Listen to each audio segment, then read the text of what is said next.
All right. What a great game for the National Football League, for the Kansas City Chiefs. To have the Lamar Hunt Trophy back in our hand here in Kansas City is a real treat to be a part of that. Appreciate all that Clark and his family have done for us to allow us to have the players we have and the equipment and everything that goes with that. And then this beautiful stadium with our fans, it's incredible. What a great experience. But we're not done. So we're not done. We've got another game against a real good Philadelphia Eagles team, and we've got a lot of preparation to go before we have a chance to play them. I'd like to take my hat off here to the Buffalo Bills and the great job that Sean's done with that group and his coaches and players. Every time we play them, it's one to store away and in the history books. It's just they're great, phenomenal games, and it's great for the fans. It's great for the league. I also like to put a shout out to the coaches, our coaches, for the job that they did, the coordinators, for putting together these game plans, literally a game of inches today. And we were lucky to be on that side of it, where we had the most inches. So that was a positive thing. And then for Mark Donovan and the great work that he does as our president, and Brett Veach for giving us these players so we can go play at the level that we play at. So, anyways, with that, time's yours. Say all these club teams over the last couple of years, encourage you guys for this moment. Is that part of what comes through in the end? Yeah, I mean, listen, I mean, this came right down to an inch, literally. I mean, that's what the stop was. And so it was back and forth. It was going to be back and forth. Whoever had the ball last was probably going to come out on the, in the lead, so in the win. But I'm proud of our guys battling like they battled. I mean, Pat Mahomes was phenomenal. Travis Kelce, their leadership, Chris Jones. I can just go through all these guys. I mean, they didn't waver at all, and that's how they've been. I mean, you know that from training camp. I mean, they've got this personality where they know how to bear down. They know when to have fun, but they also know when to bear down. Andy, you go also the 4th and 1 play on inside your own territory is not typical for you guys. What went into doing that? I just want to give you something to write about, Vahe. Now, listen, again, that's a trust thing. You have to have trust in your guys.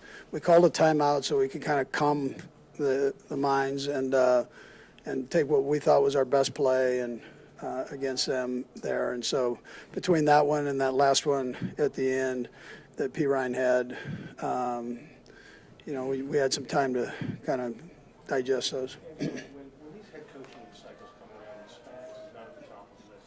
How perplexing is that to you? Yeah, listen, I have the utmost respect for him, and I know he'd be a great head coach. I don't want to lose him selfishly, but I know what kind of coach he is, and I know the situation that he was in with the Rams and all that, and you give him another opportunity, and he'll do a great job there. But that I can't determine that, and we don't have time to worry too much about that with all this going on.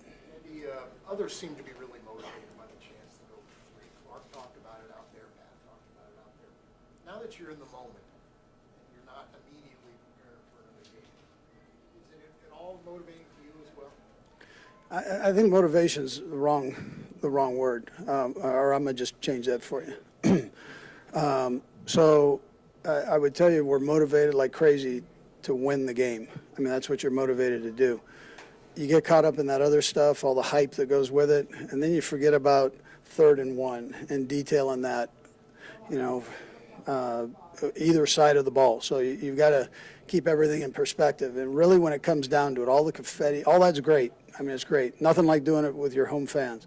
But it's going to come down to a football game.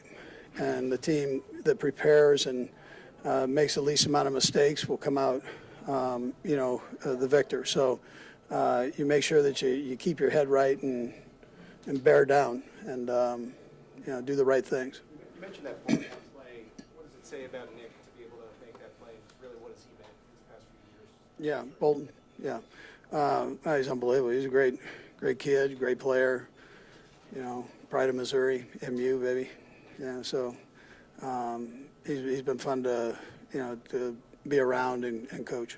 Andy, nine teams have gone back to back. Why is it taking this long for somebody to get to the third after that? What makes it so difficult? Yeah, I mean, you think of all the ups and downs and arounds that you went through during the season, the injuries, all those things that have to just happen the right way. With the margin to win and or lose in this league is so small, the parity is unbelievable, and that's the way the commissioner and the owners wanted that, so that every city had a chance. And so it's just, some of these games are, they're gut wrenching, and I've got a lot of gut to wrench. So, it's one of those things. So you really have to, you got to hit it right, and it's got to come out right. A couple more guys. Go ahead, Todd. Coach, you've got a lot of guys here, won Super Bowls and all that, but you've got some new guys, especially some veteran guys. Just what are your feelings for DeAndre, Kareem? Yeah. I was so happy for DJ's another one. I mean, I was so happy for those guys. I mean, the smile on their faces and their compete throughout the time that they were here has been incredible. I mean, literally took Kareem off the couch, and after having a couple surgeries and all that bit that he had, and here he comes out and does a great job for us here. Okay, thanks, Coach. Okay, good. Thank you.